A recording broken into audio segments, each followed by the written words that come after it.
Hi all. Morning ನಾನು ಹೇಳೋಷ್ಟರಲ್ಲಿ ಸ್ಕೂಬಿಯಿಂದ ಮಲ್ಕೊಂಡಿದ್ದ. ನನ್ನ day start ಆಗೋದೇ ಕಾಫಿ ಕುಡಿಯೋದ್ರಿಂದ. ಸೊ ನಾನು ಕಾಫಿ ಕುಡಿಯೋಷ್ಟರಲ್ಲಿ ಸ್ಕೂಬಿ ಟಾಯ್ಸ್ ಜೊತೆ ಆಟ ಆಡ್ತಾ ಇದ್ದ. ಹಾಗೆ ಮನೆಯೆಲ್ಲ ಕ್ಲೀನ್ ಮಾಡಬೇಕಾಗಿತ್ತು, ಹಬ್ಬ ಬರ್ತಾ ಇರೋದ್ರಿಂದ. ಡೈರೆಕ್ಟ್ ಲಂಚಿಗೆ ಪ್ಲ್ಯಾನ್ ಮಾಡೋಣ ಅಂತ ಬ್ರೇಕ್ಫಾಸ್ಟ್ ಸ್ಕಿಪ್ ಮಾಡಿಕೊಂಡು ಪಲಾವ್ ರೆಸಿಪಿ ಮಾಡ್ಕೊಂಡಿದ್ದೆ.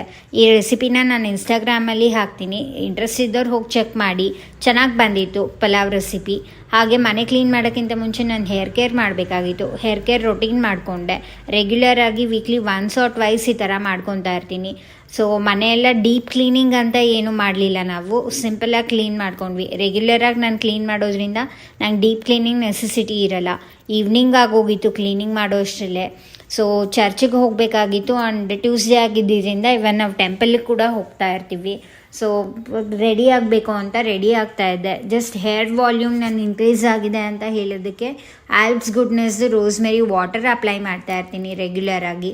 ಅದಾದಮೇಲೆ ಎಲ್ಲಾದರೂ ಹೋಗಬೇಕಂದ್ರೆ ಮಾತ್ರ ಈ ಥರ ಕ್ರೀಮ್ ಅಪ್ಲೈ ಮಾಡ್ತೀನಿ, ಇಲ್ಲಾಂದರೆ ನಾನು ಏನು ಜಾಸ್ತಿ ಅಪ್ಲೈ ಮಾಡಲ್ಲ. ಸೊ ಈವ್ನಿಂಗ್ ಆಯ್ತಲ್ಲ, just I will have a cup of coffee ಅಂದ್ಕೊಂಡು ಕಾಫಿ ರೆಡಿ ಮಾಡ್ಕೊತಾ ಇದ್ದೆ. ಈಗ ಫ್ರಿಡ್ಜ್ ಮ್ಯಾಗ್ನೆಟ್ಸ್ ನೋಡಿರ್ಬೋದು ನೀವು. ರೀಸೆಂಟಾಗಿ ನಾನು ಇದನ್ನು ಆರ್ಡ್ರ್ ಮಾಡ್ಕೊಂಡಿದ್ದೆ. ಲಿಂಕ್ ಯಾವ್ದ್ರಲ್ಲಿ ಮಾಡಿದ್ದೆ ನಂಗೆ ಗೊತ್ತಿಲ್ಲ, ನೋಡ್ಬಿಟ್ಟು ನಾನು ಲಿಂಕ್ ಡೀಟೇಲ್ಸ್ ಡಿಸ್ಕ್ರಿಪ್ಷನಲ್ಲಿ ಕೊಡ್ತೀನಿ, ಹೋಗಿ ಚೆಕ್ ಮಾಡಿ. ಕ್ವಾಲಿಟಿ ಅಂತೂ ತುಂಬ ಚೆನ್ನಾಗಿ ಬಂದಿತ್ತು. ಸೊ ರೆಡಿ ಆಗಬೇಕು ಅಂತ ಅಂದ್ಕೊತಾ ಇದ್ವಿ. ಮನೆಯಲ್ಲೆಲ್ಲ ಆಲ್ರೆಡಿ ರೆಡಿ ಆಗೋಗಿದ್ರು, ನಂದೇ ಯಾವಾಗಲೂ ಲೇಟ್ ಅಂತ ಇದ್ದರು. ಸೊ ನಾನು ಕಾಫಿ ಇಲ್ದಲೇ ನಾನು ಜಾಸ್ತಿ ಇದು ಮಾಡೋಕ್ಕಾಗಲ್ಲ. ರೆಗ್ಯುಲರಾಗಿ ನಾನು ಕಾಫಿ ಅನ್ನೋದು ಇರಲೇಬೇಕು, morning and evening. So coffee ಕುಡಿದು ನಾನು ಚರ್ಚಿಗೆ ಹೊರಟೆ ಫಸ್ಟು.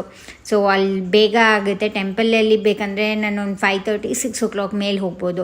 ಸೊ ಚರ್ಚಲ್ಲೆಲ್ಲ ಪ್ರೇಯರ್ ಮಾಡಿಕೊಂಡು ಟೆಂಪಲ್ಗೆ ಹೋಗಿ ಈ ಥರ ಡೇ